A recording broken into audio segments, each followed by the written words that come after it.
Hola a todos y a todas. Bueno, pues hoy vamos a tener la tercera sesión de Hechos de los Apóstoles. Espero no alargarme. Y para esto me gustaría retomar desde lo que vimos la semana pasada.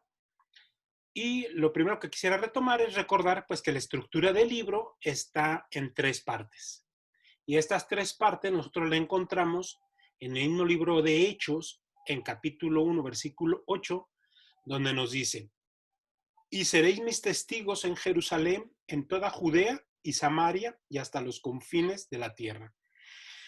Bien, entonces vamos a descubrir cómo todos nuestros personajes del libro de Hechos van a estar desarrollándose y trabajando en estas tres realidades.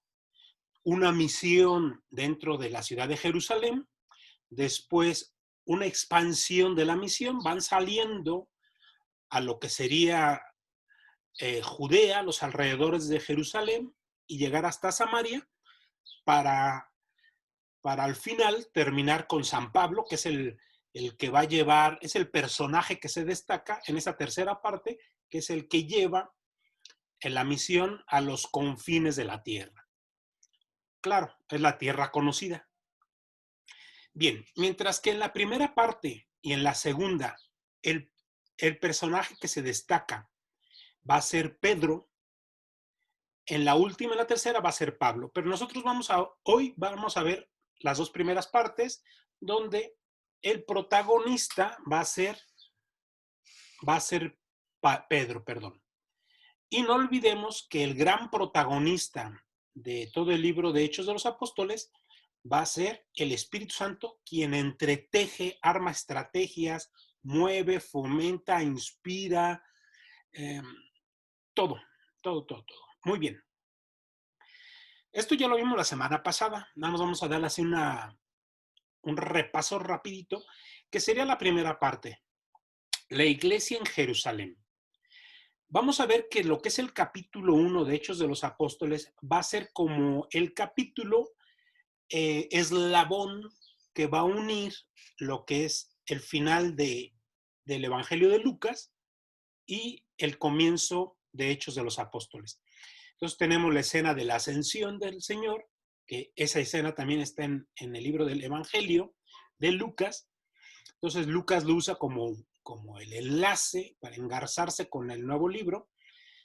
Y la escena de la elección de Matías, del apóstol 12, que viene a reemplazar a Judas Iscariote, que fue el traidor.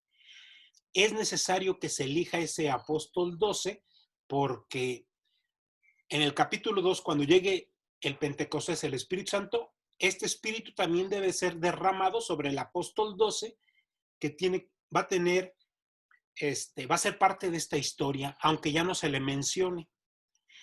Muy bien. Capítulo 2 sería realmente como el gran inicio del libro de Hechos, es el Pentecostés sobre María y los apóstoles. Muy bien. Y ahí, inmediatamente después de este Pentecostés, tenemos a un Pedro, bueno, unos apóstoles que salen, porque recordemos en la escena, mucha población se reunió en torno a la casa donde se dio el Pentecostés por el ruido que se generó. Y que entre esta gente, pues había gente venida de todas partes, ¿verdad? Y que todos en su lengua podían escuchar la predicación de Pedro. Y aquí nos presenta, capítulo 2, una primera predicación de Pedro, que sería una predicación querigmática, también muy propia del libro de Hechos, donde se da un primer anuncio. El anuncio del amor de Dios Padre que envía a su Hijo, y este Hijo que es entregado para padecer y morir a mano de los judíos y resucitar para darle la salvación a toda la humanidad. Y de ahí como resultado y como respuesta viene una conversión de la gente al escuchar el anuncio, la buena nueva. Existe en algunos, no en todos, existe una fe, nace la fe. Dice San Pablo en Romanos, la fe entra por el oído. Bien, entonces en este capítulo 2 nos presenta ya 3,000 conversiones, que estas se van a incrementar en el libro de Hechos conforme pase el tiempo. De esta manera, Lucas también nos está tratando de decir que la acción del Espíritu Santo y el crecimiento exponencial de la iglesia, obra de este Espíritu, pues va a ser la marca, ¿no? de todo el libro. Es un crecimiento exponencial. Otro momento diferente al que vivimos, porque ahorita pareciera que ahora hay un decrecimiento exponencial. Y si leemos el libro de Hechos, vamos a descubrir y a descubrirnos que pues muchas de las realidades como discípulos apóstoles, pues realmente deja mucho que desear en comparación a lo que ya vivían estos primeros cristianos. Muy bien, continuamos en la iglesia en Jerusalén, capítulo 3. Viene la curación de un tullido de parte de Pedro, aunque va Pedro y Juan rumbo a la oración en el templo, se topan con este tullido y se genera toda una expectativa, todo mundo habla, tanto así que los sacerdotes del templo salen como a ver qué pasa y mandan llamar a Pedro y a Juan ante el Sanedrín. Hay un tipo de juicio eh, y ahí se les reprende para que ya no sigan enseñando en el nombre del Señor Jesús. Aquí es una escena donde va a aparecer, es mencionado el apóstol Juan y, y se nos va a desaparecer. Es un apóstol Juan aquí en Hechos, silencito, calladito, va en compañía de Pedro, tanto en esta escena como en una posterior. Va a ir en compañía, pero es un apóstol que no hace protagonismo, no se nota, no se ve. Bien, en esta llamada, dice capítulo 4, versículo 18, los llamaron y los mandaron, y les mandaron que de ninguna manera hablasen o enseñasen en el nombre de Jesús. Mas, sin embargo, Pedro y Juan les respondieron: pensad si Dios considera justo que os obedezca a ustedes antes que a Él. Nosotros no podemos dejar de hablar de lo que hemos visto y oído. Nosotros no podemos dejar de ser testigos de una realidad histórica que nos tocó vivir. Así les dice Pedro y Juan en el Sanedrín. Bien, más adelante nos va a presentar la persona de Bernabé, quien se va a destacar. El personaje de Bernabé es importante porque es el que va a hacer el enlace entre los apóstoles, testigos de Cristo, y Saulo, quien es este fariseo convertido, al cual pues nadie daba un peso por él porque pues todo el mundo sabía que se andaba comiendo a los cristianos.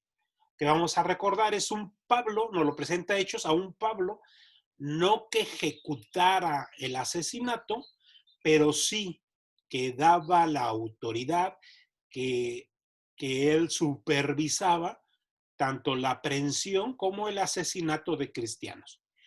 Este Bernabé, que en este primer momento de Hechos de los Apóstoles, siempre va a aparecer en primer lugar antes que Saulo.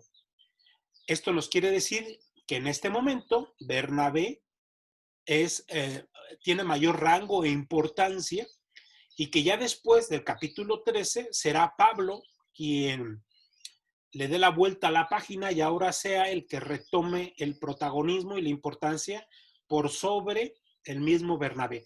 Pero no hay que olvidar que todo esto es obra del Espíritu.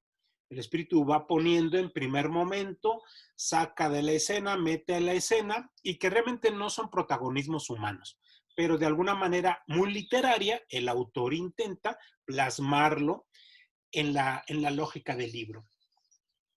Bien, a este Bernabé, aquí en el mismo texto, en el capítulo 4, versículo 36, nos dice que es también llamado José, que es judío, levita, y que fue nacido en Chipre, o sea, es un judío de la diáspora, o sea, él no nace en Jerusalén ni en Judea, ni en Samaria, sino en la isla de Chipre, que está frente a Antioquía, en el mar Mediterráneo. Muy bien, aquí hay que destacar, ¿no? El justo. Se le conocía como el justo. Después aparece este otro texto del cual no nos vamos a meter mucho. Es sobre Zafira y Ananías, unos personajes cristianos que están ahí en la comunidad. Pero como ya aquí los textos nos habían dicho, antes de la narración de Bernabé, nos dice, la multitud de los creyentes tenían un solo corazón y un solo espíritu. Nadie consideraba sus bienes como propios, sino que todo lo ponían en común. Los apóstoles daban testimonio de la resurrección del Señor Jesús con gran poder y gozaban de todos de gran simpatía. Bueno, entonces nos presenta en un primer momento que todos los discípulos, todos los seguidores cristianos, pues ponían sus bienes al servicio de todos. Y entonces nos presentan este Ananías y esta Zafira que, bueno, sí van, venden sus bienes, pero no entregan todo el dinero a los apóstoles, sino se reservan una parte. Y cuando son pues entrevistados o son confrontados por los apóstoles, pues mueren, ¿no? Tanto Zafira como Ananías, por haberse quedado con este dinero, pero que no, el pecado no fue haberse quedado con el dinero de su venta, sino haber mentido al Espíritu Santo. Y que esto como mensaje para nosotros los cristianos nos debe de quedar que toda mentira que hagamos al Espíritu Santo es un pecado de muerte. Y para nosotros pues no es una muerte física, pero sí una muerte espiritual. Esa es la enseñanza de esta narración. Bueno, más adelante, ya que en el capítulo 5, bueno, estábamos en el capítulo 5, ahí estábamos hablando de Ananías y Zafira. Comienza este capítulo después de esta narrativa, como por el sumario que nos presenta, dice, por mano de los apóstoles se realizaban muchos signos y prodigios entre la gente. Nos presenta a una comunidad de apóstoles, no solamente Pedro, no solamente Juan, sino a todos, en quienes radica el poder de Cristo que les fue transmitido. Por eso ellos podían realizar signos y prodigios, ¿no? No es por propia autoridad ni propio poder, sino les es dado por el poder y la autoridad de Cristo y la acción del Espíritu en ellos. Bien. Entonces, más adelante, nos va a presentar, que recordemos, estas partes de los textos de Hechos nos van a destacar la persona de Pedro. Aunque nos menciona a los demás apóstoles, es a Pedro a quien se va a ir destacando.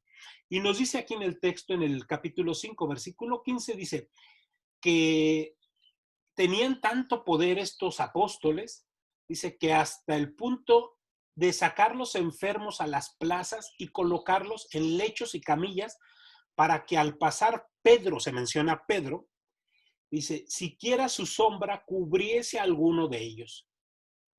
Entonces nos presenta la autoridad de Pedro, este Pedro que va realizando por el poder de Cristo, va realizando los milagros que son signos de la presencia de Dios entre la comunidad.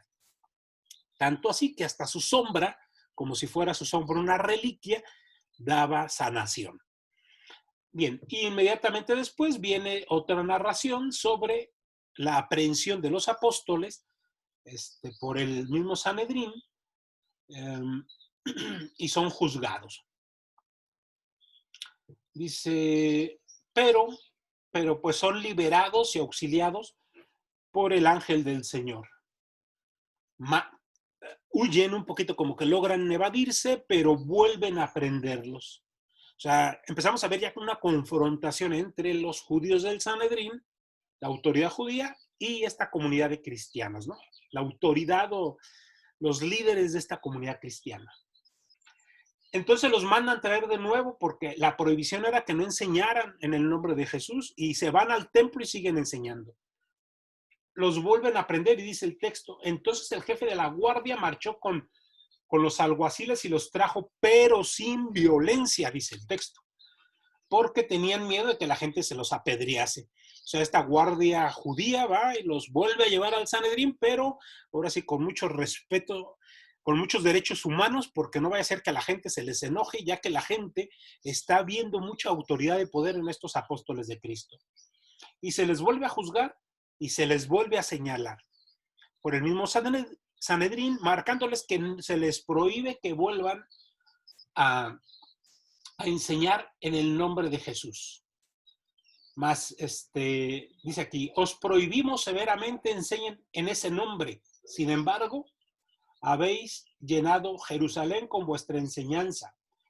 Bien, y al final, dice Pedro y los apóstoles respondieron, hay que obedecer a Dios antes que a los hombres, ¿no? O sea, disculpa, sorry, pero nosotros tenemos que obedecer primero a Dios y Él nos mandó a anunciar el evangelio. Al final nos pone aquí un texto que es muy interesante porque dice en el versículo 33, dice, ellos, refiriéndose al Sanedrín, a los judíos, dice, ellos al oír esto se consumían en rabia y trataban de matarlos. Wow, o sea, empiezan a surgir ya, estamos capítulo 5 de Hechos, y ya hay un encono a muerte del Sanedrín judío contra estos discípulos de Cristo, estos apóstoles. El siguiente escena se presenta a Gamaliel, aquel fariseo doctor de la ley, quien fue maestro,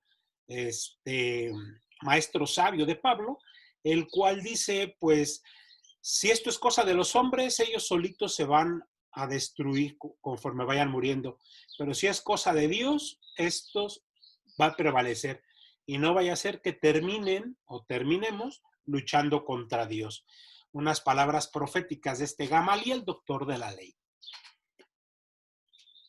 Bien, aquí todavía estábamos con Gamaliel en la iglesia en Jerusalén, cómo se va promoviendo, casi toda la misión se da en el templo de Jerusalén. Ya van, los aprenden, los llevan, pero todo se va generando, ¿no? Y empezamos a entrar ya capítulo 6 a lo que serían las primeras misiones hacia Judea, lo que son los alrededores de Jerusalén, y Samaria. En este capítulo 6 está marcado por la elección de estos 7 primeros diáconos, entre los cuales se encuentra el diácono Felipe y el diácono Esteban. Y nos da el nombre de los demás, Prócoro, Nicanor, Timón y Parmenas y Nicolás. Pero los que se van a destacar son estos dos diáconos, Felipe, que no es Felipe el apóstol, sino el diácono, y Esteban, los cuales van a hacer una predicación, una misión, Esteban en Jerusalén y Felipe le tocará ya salir a Samaria. Muy bien, entonces tenemos aquí en un primer momento, capítulo 7, el gran discurso querigmático de Esteban. Es un anuncio enorme, muy hermoso, es una síntesis de la historia de salvación, porque comienza anunciando a Cristo, su muerte y su resurrección, su salvación, la comienza anunciando desde el Antiguo Testamento, desde Abraham. Muy interesante cómo lo narra este diácono. Al final muere apedreado, es lapidado, porque lo único que provoca en los judíos, pues, es una ira al escuchar lo que para ellos serían unas blasfemias. Y ahí precisamente en la lapidación de Esteban, al final del capítulo 7, va a mostrarnos el libro de Hechos por primera ocasión a Saulo. Se nombra en primer lugar, ¿no? Este Saulo perseguidor de los cristianos. Aquel Saulo que en este primer momento, dice, es un joven que da testimonio de la muerte de Esteban. Bien, ya habíamos dicho que Esteban muere, aquí nos lo narra un poquito como la muerte de Cristo, ¿no? Que muere perdonando a sus verdugos. Capítulo 8, nos presenta, comienza así, ¿no? Aquel día se desató una gran persecución contra la iglesia de Jerusalén. Todos se dispersaron por las regiones de Judea, Samaria, a excepción de los apóstoles.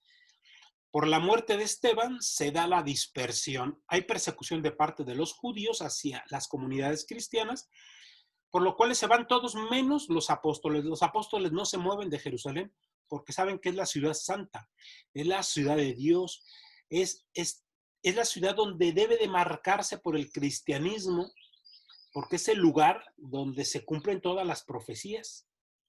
Entonces, ellos no pueden irse, ¿no? Se resguardan, se ocultan, pero ellos no se van. Pero es importante esta primera dispersión porque esto detona que la misión que ya se había dado en Jerusalén ahora salga a las afueras. Más adelante, en capítulo 11, nos lo va a explicar mejor. Y aquí ya, capítulo 8, también nos va a narrar sobre Felipe en Samaria. Este diácono Felipe que se va a la misión a Samaria, al norte de Jerusalén. Y ahí hay una escena bien interesante, es donde vemos ya la presencia de este sacramento de la confirmación muy claro, no como la institución, sino como un sacramento que se estaba ya ejerciendo en ese momento, como necesario. Y les voy a leer.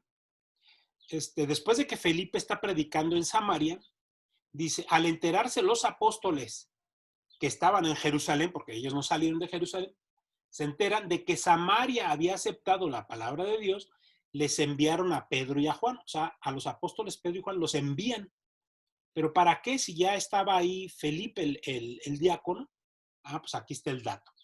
Estos bajaron y oraron por ellos para que recibieran al Espíritu Santo, pues todavía no habían descendido sobre ninguno de ellos, únicamente habían sido bautizados.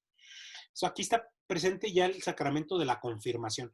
Estos samaritanos que fueron bautizados, pero todavía no bajaba completamente este espíritu, ¿no? Todavía no se manifestaba en ellos porque había que completar este bautismo a través de este otro sacramento que es la confirmación. Y aquí dice, entonces les imponían las manos y recibían el Espíritu Santo. Ahí está la acción que hacen los obispos de hoy a modo de los obispos, de estos apóstoles obispos, quienes tienen la facultad de transmitir el Espíritu Santo en plenitud, en una confirmación, y que bueno, pues en este momento no lo podía ejercer un diácono. Muy bien. Más adelante, este mismo Felipe es llevado por el Espíritu hacia, ya bajando de Jerusalén, llega a territorio de Judá, y ahí se presenta la escena del eunuco etíope, al cual se le explica, el Espíritu envía, no mueve para que Felipe le explique las escrituras a este etíope, y el mismo etíope diga, ¿y qué hace falta? Si aquí hay agua, ¿qué hace falta para que yo sea bautizado, ¿no? O sea, se van dando estas conversiones ya no solo de judíos, sino también del mundo pagano. Y llegamos al capítulo 9. Bien, habíamos dicho que en el capítulo 7, ahí se nos presentaba por primera vez al final del capítulo 7 la persona de Pablo, pero ya en el capítulo 9 es donde Pablo adquiere una relevancia por la escena de su conversión, más sin embargo, el Pablo, el importante, el misionero, va a ser hasta el capítulo 13. Vamos, capítulo 9. Capítulo 9, pues es la narración de la conversión de Pablo, quien pide cartas al sumo sacerdote para dirigirse hacia Damasco y ahí aprender a estos cristianos que están ahí viviendo, ir a las sinagogas, aprenderlos y traerlos a Jerusalén para juzgarlos. Y en los textos que nos da aquí en el capítulo 9, le pone esos adjetivos. Dice, Pablo que respiraba todavía amenazas y muerte contra los discípulos del Señor. Un Pablo así como, nos lo presenta un poco como sanguinario, pero no hay que olvidar que estas acciones de Pablo no son porque Pablo de suyo fuera un hombre sin razón, un violento, sino que no hay que olvidar que Pablo era un fariseo celoso de la ley, un enamorado de Yahvé y de la ley de Yahvé, y que no había otra cosa más que un Pablo que veía en la predicación de estos cristianos, veía una gran blasfemia que lo horrorizaba y que para él todas estas blasfemias contra Yahvé merecían la muerte. que era parte de la enseñanza del Antiguo Testamento. O sea, era un Pablo muy coherente con la enseñanza del Antiguo Testamento, que claro, ya desde el cristianismo, pues tuvo que aprender mucho después de. Bien, una vez que Pablo tiene este encuentro con el Señor, es llevado a Damasco. En Damasco recibe una visión donde va a llegar un Ananías y lo va a bautizar. Le va a imponer las manos, va a poder ver, dice que fue después de 3 días que estuvo en oración, en ayuno, sin tomar agua, Pablo, ¿no? Son 3 días y después llega este Ananías, que no es el mismo Ananías de Zafira que mueren, sino es otro Ananías, un Ananías de Damasco, en donde quien pues le impone las manos y después lo bautiza, y Pablo se queda en Damasco predicando. Por eso en el mismo capítulo 9 nos dice que predicaba a Cristo resucitado. Claro, hay que entender, era una predicación muy primitiva, una predicación muy básica, porque es un Pablo que aunque muy instruido en la ley judía, todavía no terminaba de entender, de cuajarle bien pues todas estas claves de Cristo, ¿no? Pero claro, él predicó como pudo, tanto así que provocó el enojo de estos judíos ahí en Damasco, quienes también querían matarlo. O sea, estos judíos todo lo resuelven con un asesinato. Así lo sea también Pablo, muy coherente con su sistema cultural. Entonces Pablo tiene que huir de Damasco al ser descolgado por una cesta. Muy bien. Y después, en este mismo capítulo 9, nos va a presentar cómo Pablo, bueno, está en Damasco. Dice, al cabo de bastante tiempo, los judíos tomaron la decisión de matarlo. Bueno, y es descolgado. Y después, en Hechos de los Apóstoles nos dice que nos narra que se fue a Jerusalén, después, ahí en el mismo capítulo 9, y que es llevado por Bernabé, quien es como el aval, quien lo presenta ante los apóstoles, porque los apóstoles tenían miedo de Pablo, todo lo que se había oído de él, ¿no? Ya era famoso su nombre por todas sus acciones.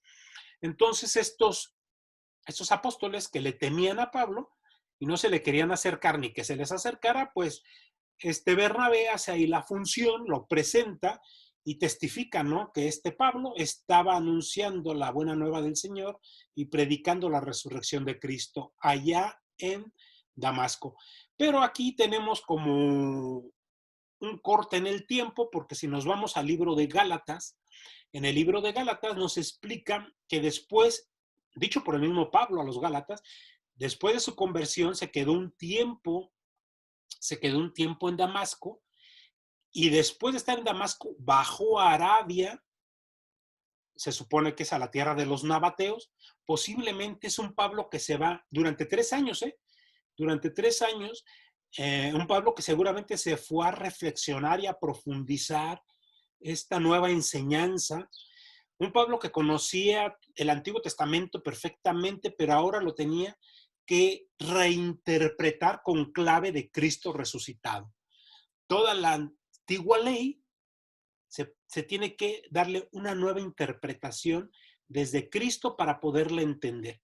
Seguramente Pablo se llevó un tiempo en hacer toda una meditación, reflexión y profundización teológica para llegar a estas nuevas interpretaciones que después nos las va a dar en plenitud en sus cartas. O sea, son verdaderas teologías.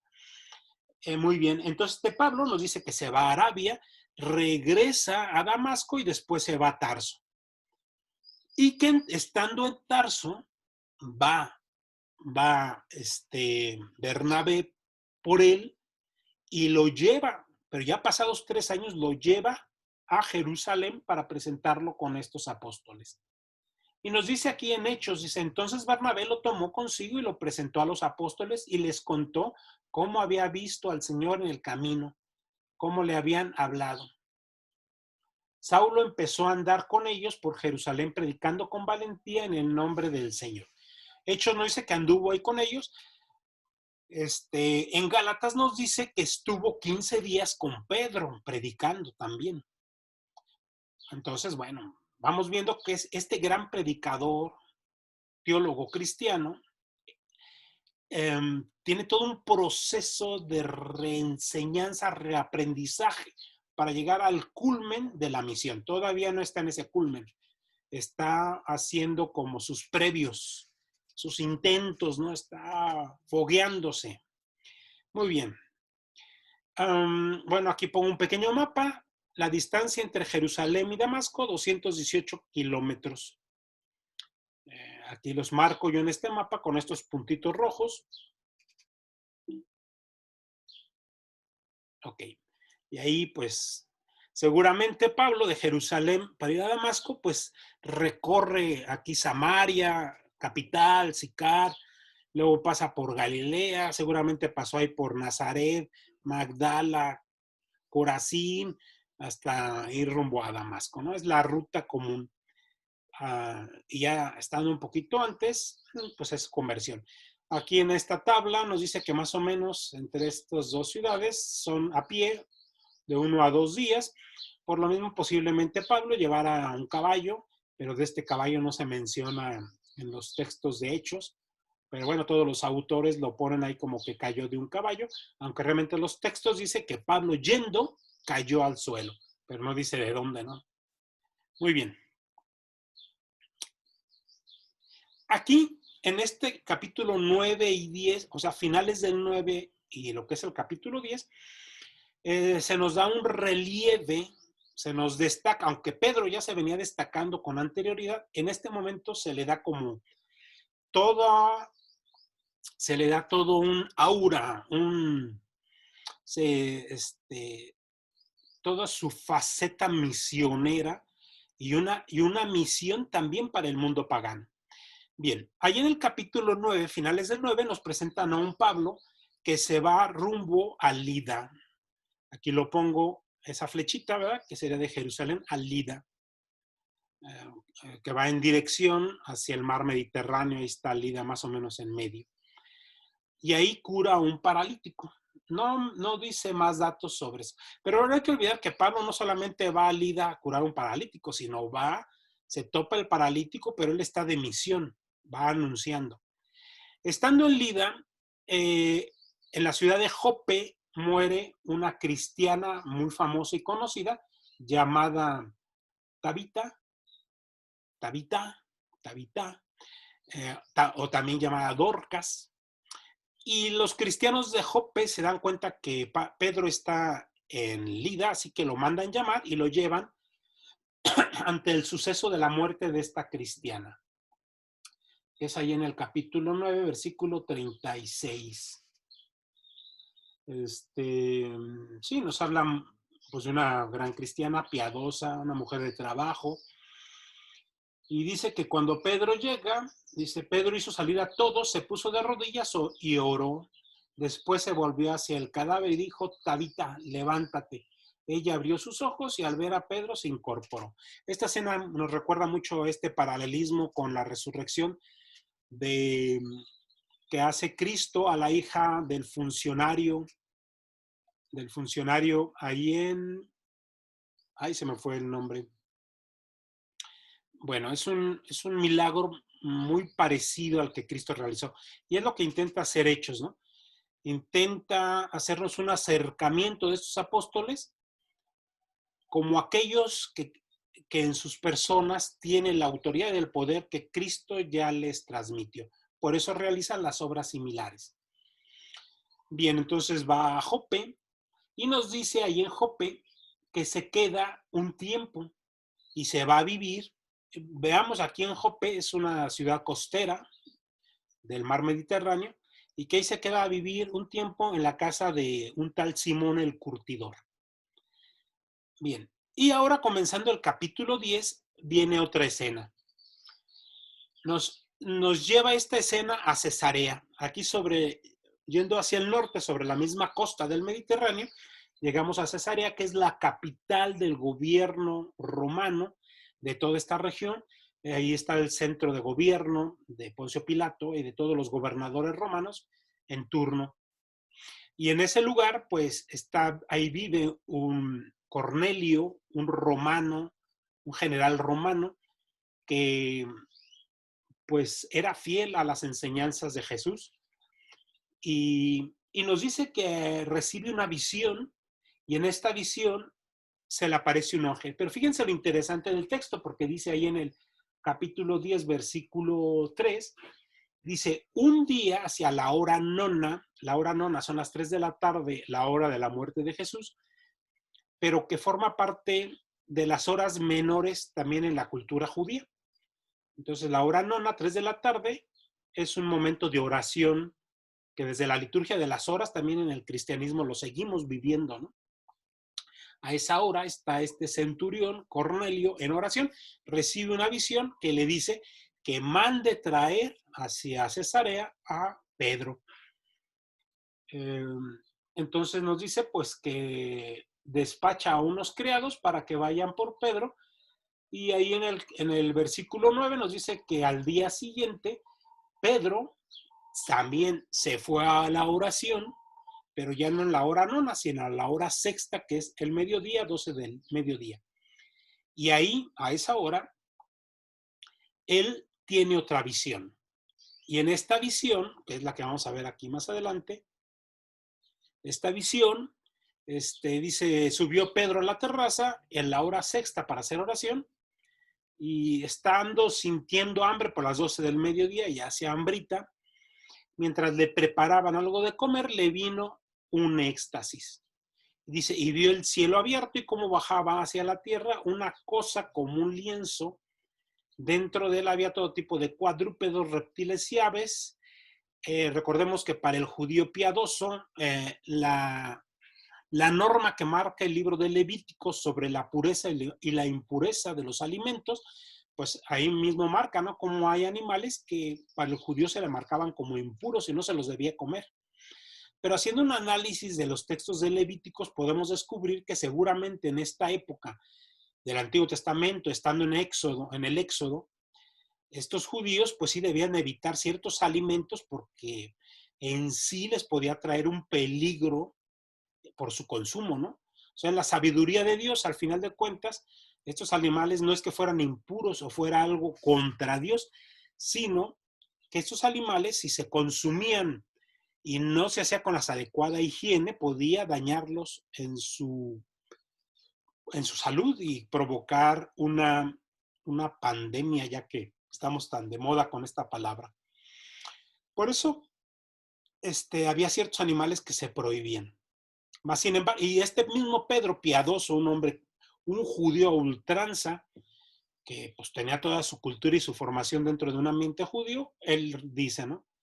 Porque aquí la voz le dice, Pedro, levántate, sacrifica y cómele. Y Pedro contesta, no, Señor, yo nunca he comido cosa impura. Y aquí Dios le dice, ¿y por qué le dices impuro a lo que, a ver, aquí el texto dice, no llames profano o impuro a lo que Dios ha purificado? Y esto se repitió 3 veces.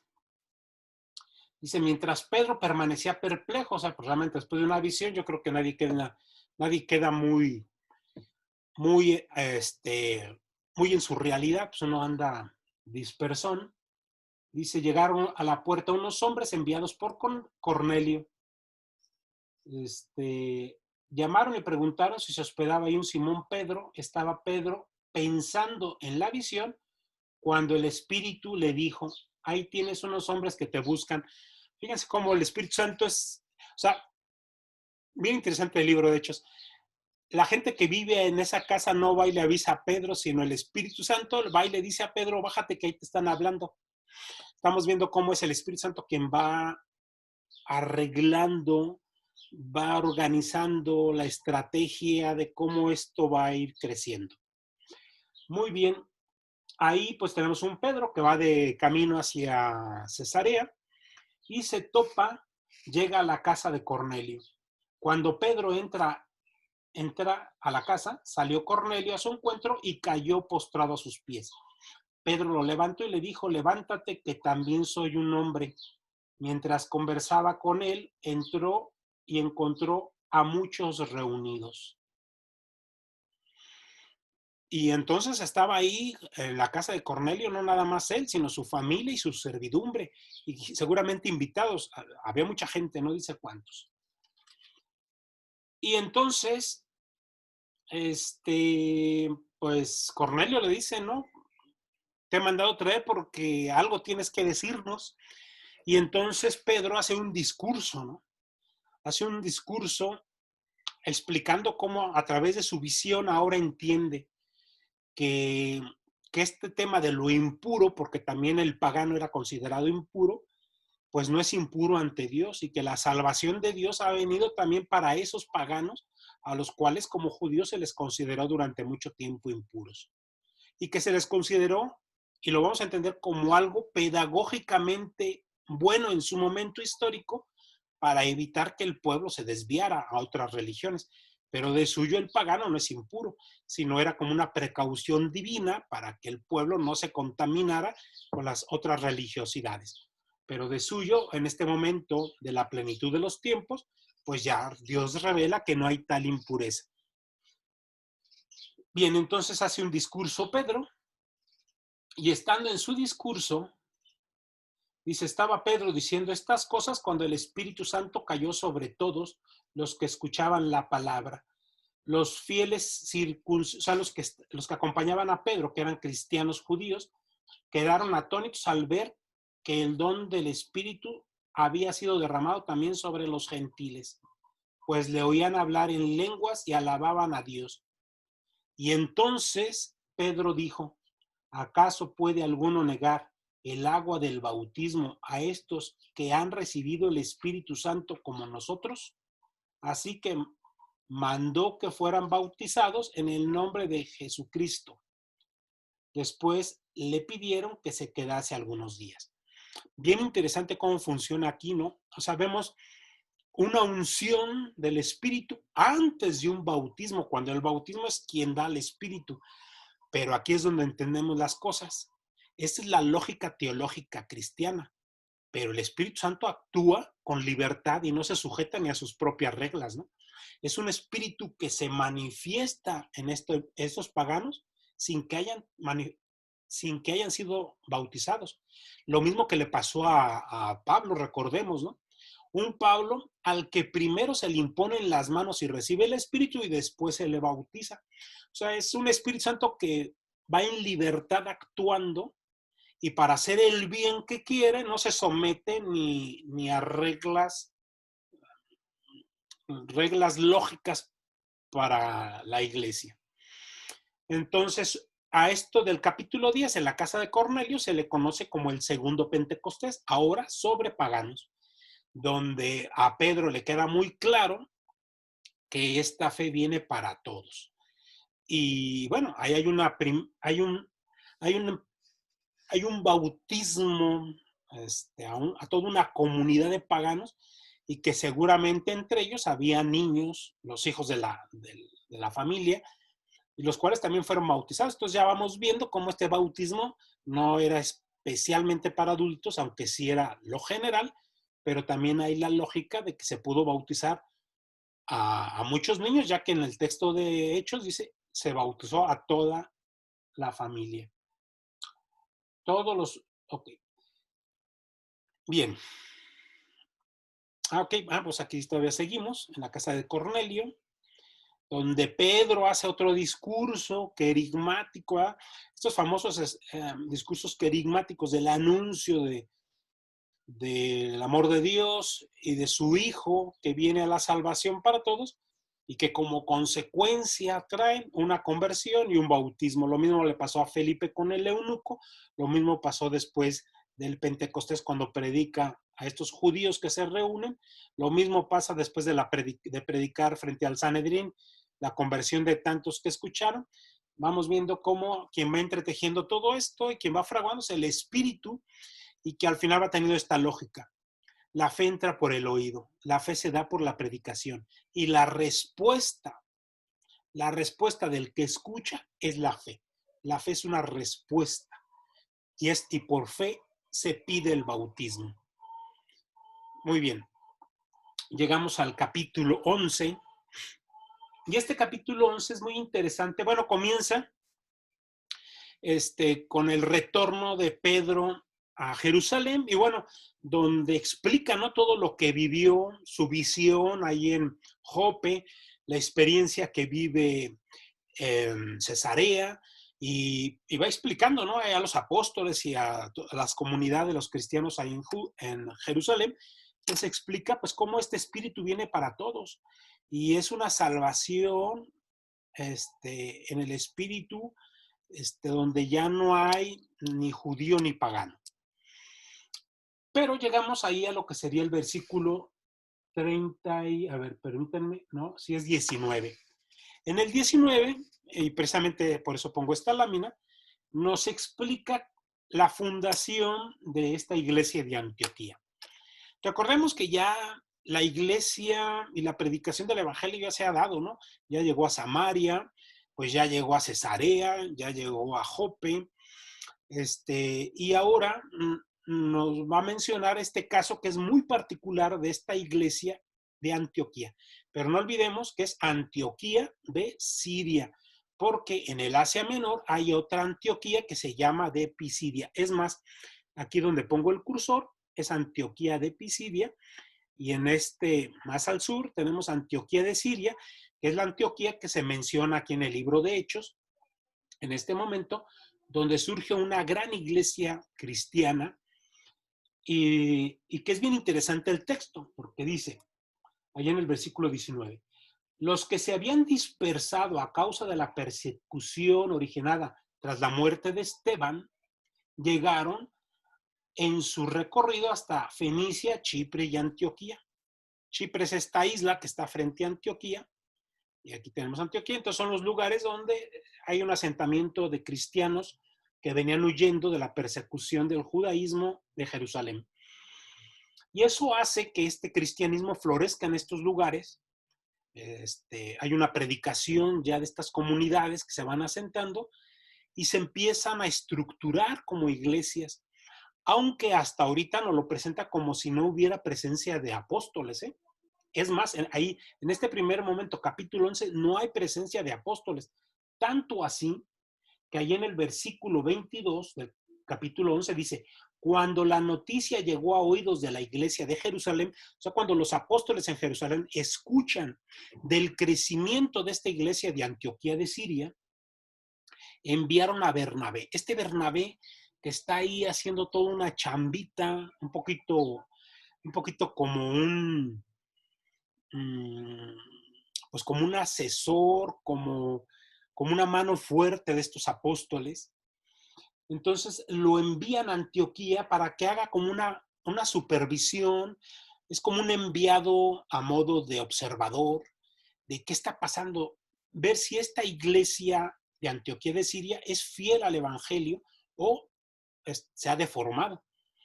Entonces es bien interesante en este texto porque ya empezamos a ver cómo algo que nosotros ya vivimos actualmente, ¿no?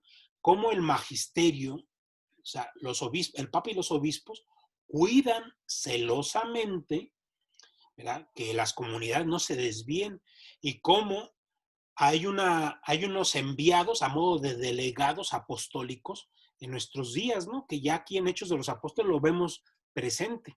Hay un delegado que es enviado a modo de ver, de dialogar, encontrar.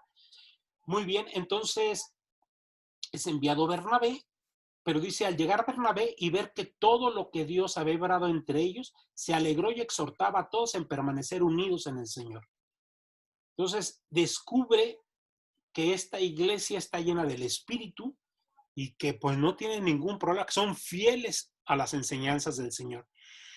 O sea, tenemos esta comunidad, ¿no?, que se está generando por, por inspiración, por auspicio del Espíritu Santo, porque recordemos, ahí no llegó ningún apóstol.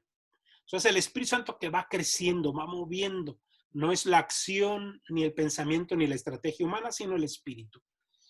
Muy bien, después en el texto nos dice, partió después para Tarso en busca de Saulo, el Bernabé. Va a hacer una inspección ahí en Antioquía y vemos que aquí un poquito al norte, occidente, al noreste, tenemos ya Tarso, la ciudad nativa de Pablo, y va Bernabé a buscarlo, ¿no? Recordemos que ya tiempo atrás anduvo con él, lo trajo, lo presentó a los discípulos, a los apóstoles, Pablo se regresa a Tarso, sigue predicando ahí en su ciudad natal y ahora va Bernabé por él. Va a Tarso a buscar a Saulo. Fíjense lo interesante del texto. Hasta todos estos capítulos, hasta el capítulo 13, a Pablo se le seguirá diciendo Saulo, su nombre hebreo. Se le va a cambiar el nombre, aunque Pablo tiene los dos nombres, pero es hasta el capítulo 13 donde empezará a usar su nombre latino, su nombre romano. Entonces dice, fue a buscar a Saulo y en cuanto lo encontró, lo llevó consigo a Antioquía. Estuvieron juntos durante un año entero en aquella iglesia. Se fueron a vivir a Antioquía y esa ciudad, Antioquía, va a ser una ciudad muy importante. Va a ser el centro de la expedición de la gran misión paulina. Todas las misiones que haga Pablo tienen como punto de salida Antioquía y será siempre su punto de llegada. La importancia de esta ciudad es cercana al mar, una ciudad también muy comercial, cosmopolita, una ciudad entera y que con puertos para comercio, y esto también agilizaba mucho lo que era la transportación marítima en lo que era el mar Mediterráneo. Entonces estuvieron ahí durante un año en aquella iglesia e instruyeron a una gran muchedumbre. Y por último, ahí en el versículo 26, termina diciendo así: en Antioquía fue donde por primera vez los discípulos recibieron el nombre de cristianos. Bien, por el libro de Hechos de los Apóstoles descubrimos en dónde surgió nuestro título de cristianos, y es en Antioquía, en tiempos de los apóstoles, porque estos cristianos eran llamados así precisamente por ser seguidores de Cristo. Muy bien, capítulo 11, llegamos al capítulo 12, que sería nuestro último capítulo por esta sesión, porque ya el capítulo 13 serían ya las misiones, que es donde decíamos Pablo va a adquirir un protagonismo, va a ser el personaje central, el cual es movido por el Espíritu y en el cual actúa el Espíritu para llevar el Evangelio a los confines del mundo. Capítulo 12 tiene unos datos también interesantes. ¿No? Inicia el capítulo 12 diciéndonos que Herodes, el rey Herodes, mandó detener a algunos dentro de la iglesia con el propósito de matarlos. Y nos dice allí en el versículo 2 del capítulo 12, mandó ejecutar a filo de espada a Santiago, el hermano de Juan. Santiago, el hermano de Juan, por lo que aquí entendemos, es el primer apóstol mártir. El primer mártir cristiano fue Esteban, ¿verdad? Pero el primer apóstol mártir pues sería Santiago el mayor, o Santiago, el hijo de Zebedeo, hermano de Juan, quien muere ahí en Jerusalén a manos de este rey Herodes. Y nos dice en el texto, en el mismo capítulo 12, pero Herodes, al ver que esto le gustaba a los judíos, o sea, que adquiría fama, el populismo ya se daba desde esas épocas, entonces se da la tarea de aprender a Pedro. Dijo, no, pues si con Santiago el mayor me aplaudieron mucho, pues ¿qué será con Pedro, no? El cual también ya tenía una gran fama ahí en Jerusalén.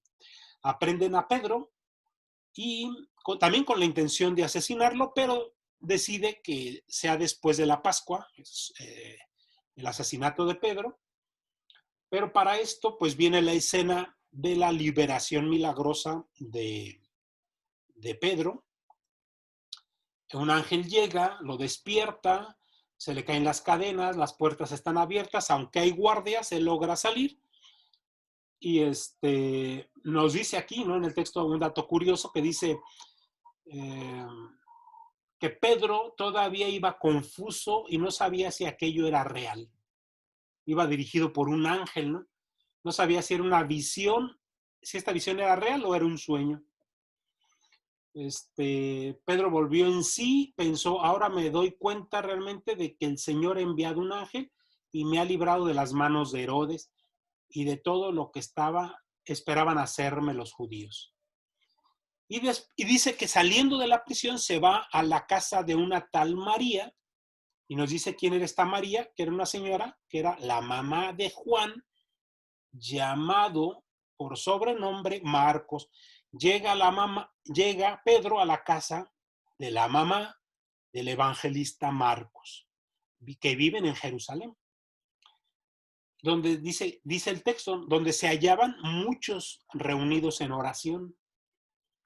Dice que Pedro toca la puerta y que va la criada, o sea, hay servidumbre, quiere decir que esta María es, bueno, la familia de Juan Marcos o de Marcos, pues es una familia pudiente ahí en Jerusalén, porque tenía servidumbre. Dice que la sirvienta llamada Rosa va y pregunta quién es, y cuando oye que es la voz de Pedro, pues de la emoción no le abre, sino se regresa a anunciarle a todos que ahí estaba Pedro, y pues todo el mundo así, pero como película cómica le dicen, pero pues ¿y por qué no le abres, Rosa?